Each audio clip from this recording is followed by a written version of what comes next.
Coucou, c'est Elodie du site Elle est Graine. Aujourd'hui, je voudrais te parler d'un sujet qui nous concerne à tous. C'est la critique. Alors, pas la critique pour la critique dans le sens jugement négatif, pas du tout. Une critique plutôt constructive. C'est toujours intéressant de savoir comment critiquer. J'entends par là de savoir comment donner son point de vue, toujours positif et bienveillant.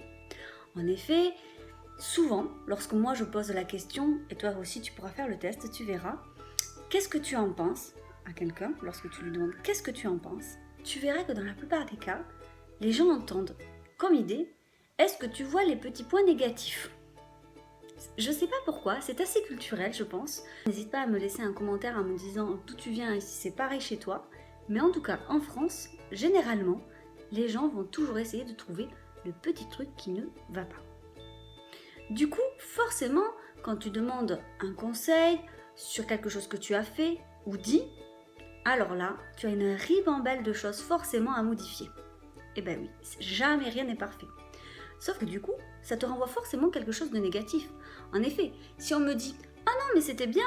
et que là, on m'énumère tous les points négatifs et toutes les améliorations à faire, et qu'à la fin on me dit « Non, mais sinon, c'était bien !» Tu te doutes qu'au final, tout ce qui va me rester en tête, c'est tous les petits points négatifs à améliorer. Alors c'est toujours intéressant effectivement, comme ça on peut toujours s'améliorer, hein. Donc je suis pas contre ça. Par contre c'est pas forcément très bienveillant dans la communication. La preuve c'est qu'en règle générale on perd confiance en soi et on a du mal à rebondir après pour faire mieux. C'est rare quand même, après une ribambelle de choses négatives, que tu te dises ok t'inquiète pas ça me fait du bien ce que tu m'as dit. Bon en règle générale on avale un peu, on prend du recul, on fait ok, merci, c'était intéressant, je ferai mieux. Bon, voilà. Alors, comment on fait une critique constructive, positive, en restant dans une communication non violente? Tout d'abord, quand une personne te demande ce que tu en penses, demande-lui dans quel sens elle entend la question. Est-ce que c'est juste parce qu'elle a besoin d'une réassurance, parce qu'elle manque de confiance? Et dans ce cas-là, ne va pas dans les petits détails, juste reste général et encourage-la. Si par contre elle attend de toi plus de détails et qu'elle te le dit, qu'elle le verbalise en disant j'aimerais le point positif et négatif pour m'améliorer, dans ces cas-là, commence toujours par une phrase générale positive, du style j'ai bien aimé ce que tu avais écrit, en tout cas de suite ça m'a vraiment donné la pêche, ça m'a mis dedans, vraiment j'adore ton style d'écriture. Après, énumérez juste 2-3 points, les détails les plus importants d'après vous, qu'elle pourrait améliorer. S'il y en a 20, non, restez sur 2-3, ça sert vraiment à rien d'énumérer tout ce qui ne va pas.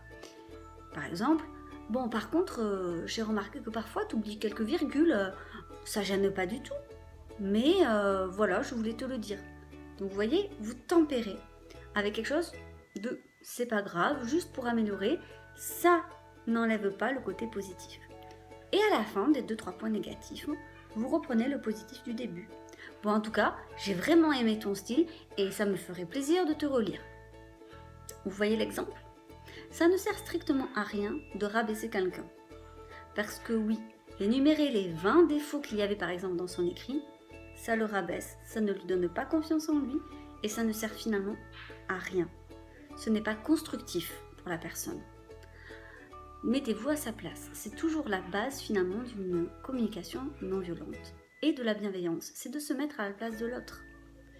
Alors voilà, je voulais juste vous donner ce petit conseil, parce que dans une communication, surtout avec les gens que l'on aime, ou avec les personnes dites vulnérables, comme les enfants, ou bien les personnes qui ne vont pas très bien, même juste fatiguées, on sait très bien que quand on est fatigué, on a vraiment tendance à avoir toujours le côté négatif.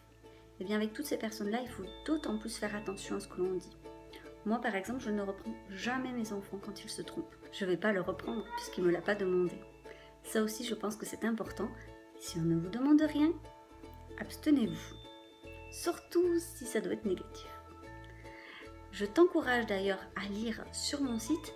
Il y a 2 articles à ce sujet. Je te les mettrai en barre d'infos. Le premier, c'est les 3 points de la communication bienveillante en 3 petits points. Et l'autre, c'est comment aider son enfant à être justement dans une critique positive. Parce qu'avoir le sens critique, c'est très important, mais être bienveillant aussi. Sur ce, je te souhaite de voler de tes propres ailes et de semer des graines, peut-être en partageant cette vidéo.